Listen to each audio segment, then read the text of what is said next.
E vamos para a coluna do Reinaldo Azevedo, que falou sobre Gleisi Hoffmann, ministra. Vamos acompanhar aqui, que tem muita coisa interessante para a gente abordar, meus caros, minhas caras. Vão curtindo e vou compartilhando, vou curtindo e vou compartilhando. Mandem Pix, tá, gente? Estamos zerados de Pix, de contribuições. Quem estiver presente na nossa live e puder ajudar, eu agradeço de coração. Estamos ainda no começo do mês, a gente precisa muito da ajuda de vocês. Então, quem estiver presente, vamos lá, meus caros. Lucas mandou aqui, enquanto as pessoas tiverem a ideia de entes espirituais como superiores, teremos essa ideia sendo usada para subjugar as pessoas. Concordo 100%, Lucas. Essa é a minha questão aí com a religiosidade. Marcelo Forte, bom dia, querido. Seja muito bem-vindo. Gleisi assume a coordenação política e as besteiras que afrontam a lógica. Vamos ler na coluna do Reinaldão, que é católico, aliás, né? Há coisas que têm lá sua graça involuntária. Há analistas, entre aspas, por aí incapazes de apontar um acerto que seja de Lula. Não enxergam virtudes nem no crescimento da economia, que seria fruto da equivocada escolha do presidente pela gastança, o que é absolutamente escandalosamente indemonstrável. Reconhecer uma só virtude que fosse no governo corresponderia à renúncia ao posto de vanguarda da resistência. Mas resistência exatamente a quê?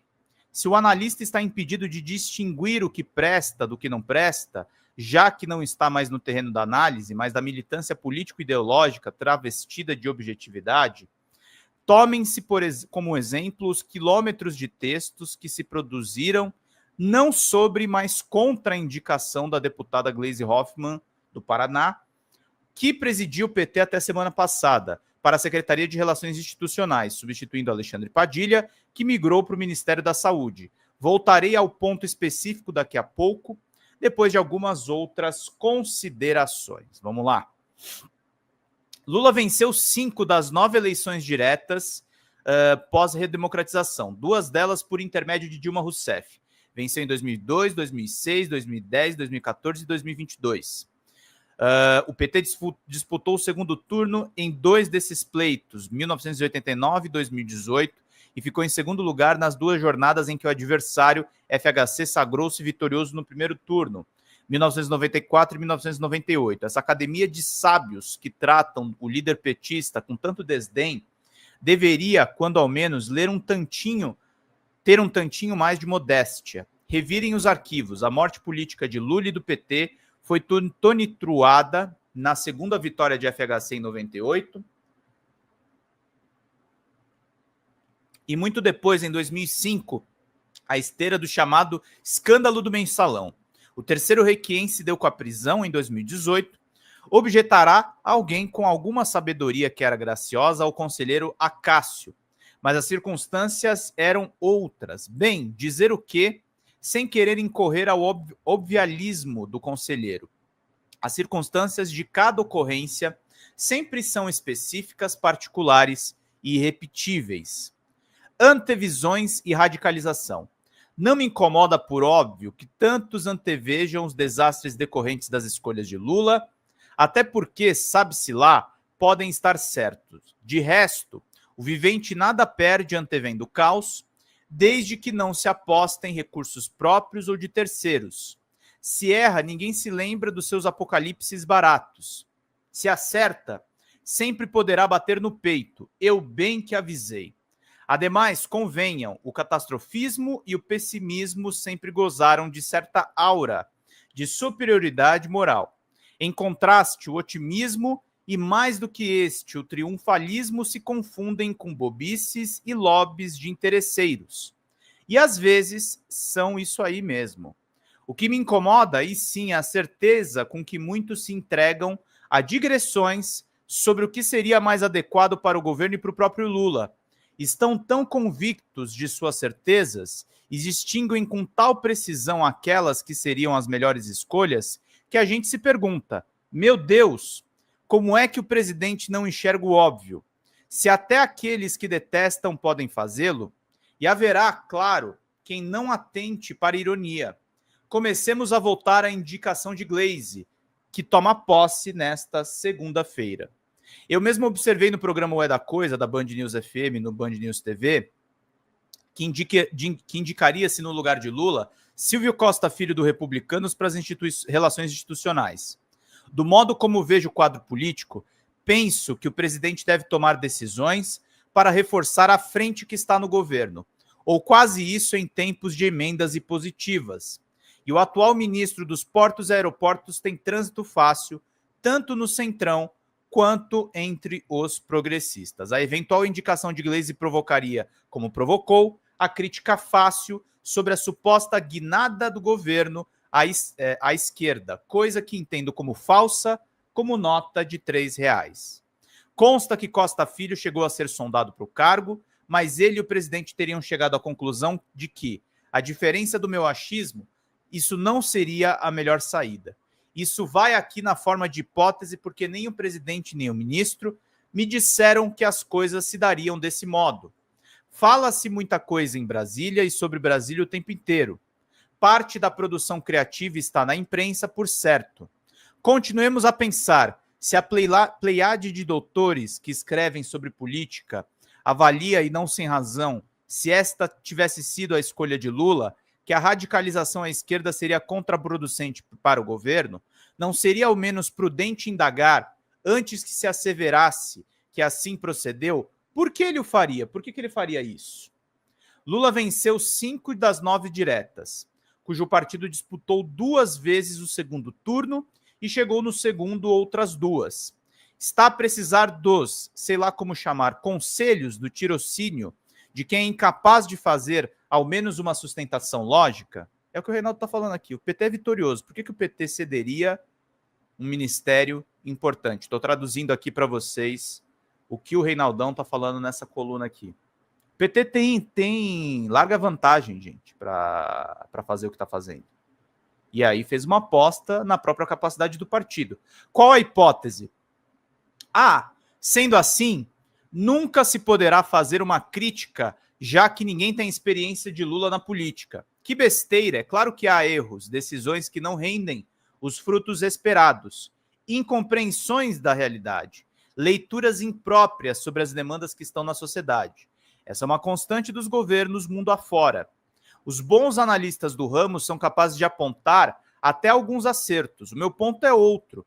Se o presidente fez uma suposta opção pela radicalização à esquerda, é forçoso que se tenha uma hipótese plausível sobre suas pretensões, que não seja só essa bobagem de um governante encurralado, encastelado, que não enxerga um palmo diante do nariz, enquanto o país arderia convulso em razão das irresoluções do líder ou de suas escolhas insanas.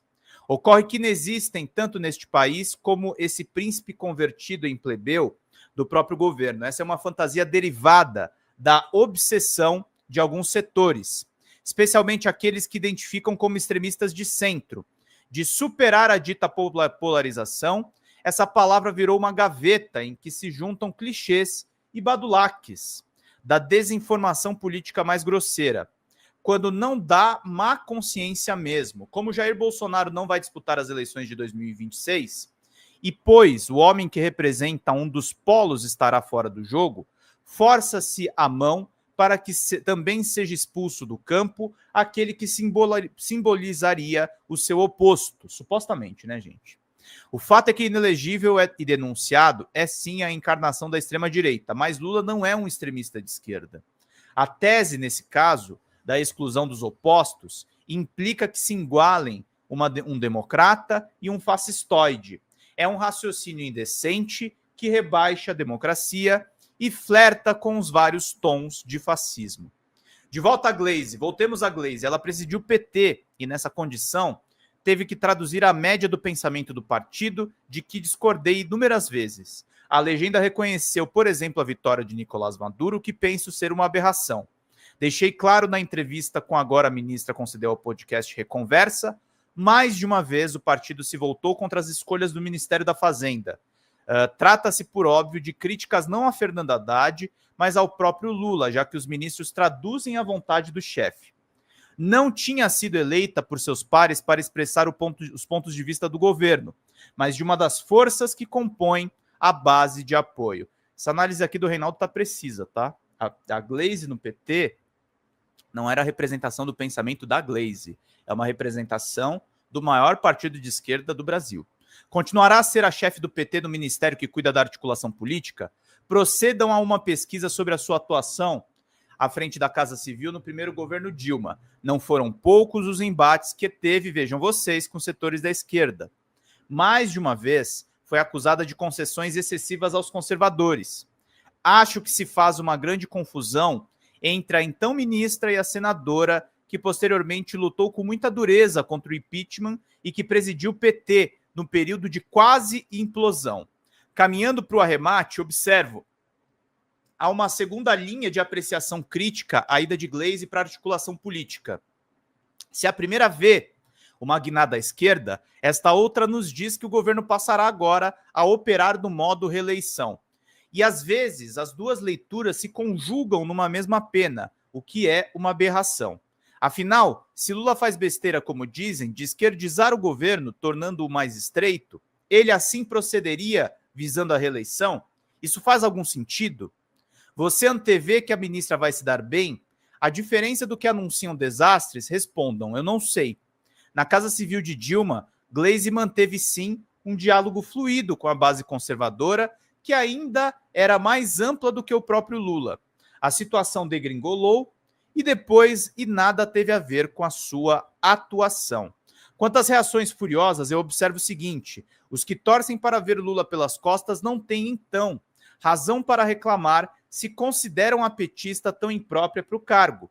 Ela estaria, assim, contribuindo para a realização de um desejo, não é mesmo? Afinal, segundo o pesquisismo desvairado, basta a direita estalar o dedo e até dar uma reboladinha, a depender do postulante, e o poder lhe cairá no colo. Análise precisa do Reinaldo. Eu acho que a Gleisi vai ser uma boa ministra, tá? Eu aposto mais nessa hipótese. Fala pessoal, Pedro Zambarda aqui com vocês da Folha Democrata. A Folha Democrata está sob ataque, meus caros. A gente teve a nossa monetização desativada de uma maneira absolutamente arbitrária do YouTube. E para a gente manter as nossas atividades, a gente precisa de um mutirão de Pix de vocês da comunidade, gente, porque a gente fica sem verba para fazer as nossas coberturas básicas, fazer as lives, os cortes, os grupos de WhatsApp, Telegram que a gente pretende criar com essa comunidade maravilhosa. Nós perdemos acesso, por exemplo, vocês que são membros do canal, infelizmente estão com as suas contribuições paralisadas. Então a gente precisa de uma ajuda em massa dessa comunidade para salvar a Folha Democrata, salvar mesmo, gente. A gente precisa novamente da ajuda de vocês, porque ser de esquerda e atuar com essas big techs é realmente muito complicado. Eu conto com vocês, abram um aplicativo do banco, coloca folhademocrata@gmail.com e faça uma contribuição em qualquer valor, em qualquer horário, também nas metas das nossas lives, para a gente manter tudo funcionando. Tá certo, meus queridos e minhas queridas? Obrigado pela atenção de todos vocês. Vida longa e próspera sempre. Vamos combater, vamos manter a Folha Democrata funcionando, porque nós dependemos da comunidade, gente. Até mais. Tchau, tchau.